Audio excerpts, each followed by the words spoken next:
British အားလုံးပဲမင်္ဂလာပါရှင်ကျမတို့ channel နဲ့ပြန်လည်ကြိုဆိုလိုက်ပါရှင် British တော်တော်တင်ဆက်ပေးမယ့်သတင်းကြောင်းတွေကတော့တရုတ်ဆောင်မီတမီခန်းနေဝေးရဲ့အစင်မကောင်းဆန်သတင်းတွေပဲဖြစ်ပါရယ်မင်္ဂလာပါ British တရုတ်ဆောင်မီတမီခန်းနေဝေးလို့ပြောလို့ရှိရင်မြန်မာနိုင်ငံမှာမသိတဲ့တူမရှိပါအောင်နော်မြန်မာနိုင်ငံရဲ့ပရိသတ်မိခင်ကြီးဆိုပြီးတင်စားခေါ်ဝေါ်ခြင်းခံစားရတဲ့သူဖြစ်ပါရယ်တရုတ်ဆောင်ခိုင်နေဝင်တဲ့အဖွဲ့သားတွေဟာဗကန်ဘက်ကိုတွားရောက်စင်မှာပဲအဆက်အသွယ်ပြတ်တောက်နေတဲ့ဆိုတဲ့သတင်းဟာ social media တစ်ခုလုံးပေါ်မှာဟိုလီတကြောပြန့်နှံ့နေတာကိုတွေ့ရနေတာလည်းဖြစ်ပါရယ်ဒီသတင်းနဲ့ပတ်သက်ပြီးတော့သတင်းကြားသိရသူများရှိပါကလည်းကျေးဇူးပြုပြီးတော့အများဆုံးအကြောင်းကြားပေးဖို့တောင်းဆိုအပ်ပါရယ်ဆိုပြီးထုတ်ဖော်ပြောဆိုဝေမျှနေတာလည်းဖြစ်တယ်လို့ခိုင်နေဝင်အဖွဲ့သားများအားလုံးလည်းဘေးကင်းလုံခြုံစွာနဲ့အများဆုံးပြန်လည်ဆက်သွယ်ရရှိနိုင်ဖို့လည်းအားလုံးကစတောင်းပေးနေခဲ့ကြလည်းဖြစ်ပါရယ်ဆက်သတင်းများအရာပြန်ပေးဆွဲတဲ့အဖွဲ့ဟာခိုင်နေဦးစီကနေပတ်စံ3800တောင်းတယ်လို့လည်းပြောဆိုထားကြောင်းသိရှိရပါတယ်။ဗကံမှာအဖွဲ့လိုက်ပြန်ပေးဆွဲမှုတွေလှုပ်ဆောင်နေတဲ့အဖွဲ့ကလှုပ်ဆောင်နေတဲ့ဆိုပြီးသိရပါတယ်။ယခုလိုမျိုးပြန်ပေးဆွဲ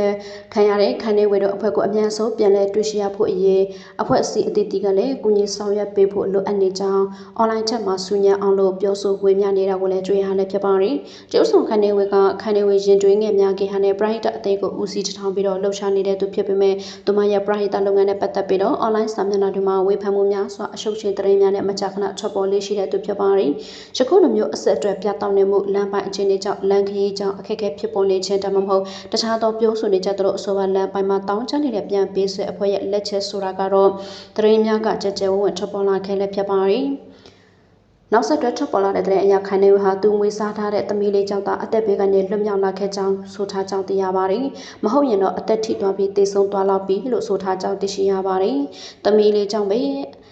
တီကလေးလွတ်မြောက်လာခဲ့တာဖြစ်ပါတယ်ဆိုပြီးကျဆောင်မင်းသမီးခိုင်နေဝေကတော့ပြောဆိုလာခဲ့လည်းဖြစ်ပါတယ်။အွန်လိုင်းပေါ်မှာပြန်တဲ့လို့ပဲမိသမီးခိုင်နေဝေကိုယ်တိုင်ပြန်ပေးဆွဲခံရတာဟုတ်ပါတယ်။သူမရဲ့ဝန်ထမ်းအဖွဲ့တွေကကားနဲ့ထွက်ခွာသွားစင်မှာပဲအဖမ်းခံခဲ့ရတာဖြစ်ပါတယ်။ပုပ္ပါတောင်ကနေအပြန်ထမင်းဆိုင်မှာလက်ဆေးပြီးထွက်ခါနေမှသမီးလေးဟေသားမေကကျုပ်ပြုတ်စားခြင်းတဲ့သူလိုသားပူစားနေတာကြောင့်ထမင်းပေါင်းမှကျွေးတဲ့ဆိုင်မှာကြံရစ်ခဲ့လည်းဖြစ်ပါတယ်။ရှေ့ကထွက်သွားနေတဲ့ဝန်ထမ်းတွေရဲ့ကားကတော့ပြသပန်းဆက်လက်အနောက်မှာအမေမသိလက်နက်ကန်အဖွဲ့ရဲ့ဖမ်းဆီးခြင်းကိုခံလိုက်ရတာဖြစ်ပါတယ်။ဒါဟာသူမဘဝမှာအသက်ဘေးကနေတီကလေးလွတ်မြောက်လာခဲ့တဲ့ဘဝမှာကံအကောင်ဆုံးအချိန်လို့ခိုင်နေဝေကဆိုထားကြောင်းသိရှိရပါတယ်။လက်ရှိမှာတော့လိုအပ်တာတွေဆက်လက်လှုပ်ဆောင်ခဲ့လို့ဝန်ထမ်းတွေအားလုံးကလည်းဘေးအန္တရာယ်ကင်းကင်းနဲ့ပြန်လည်လွတ်မြောက်လာခဲ့ပြီဖြစ်ကြောင်းသိရှိရပါတယ်။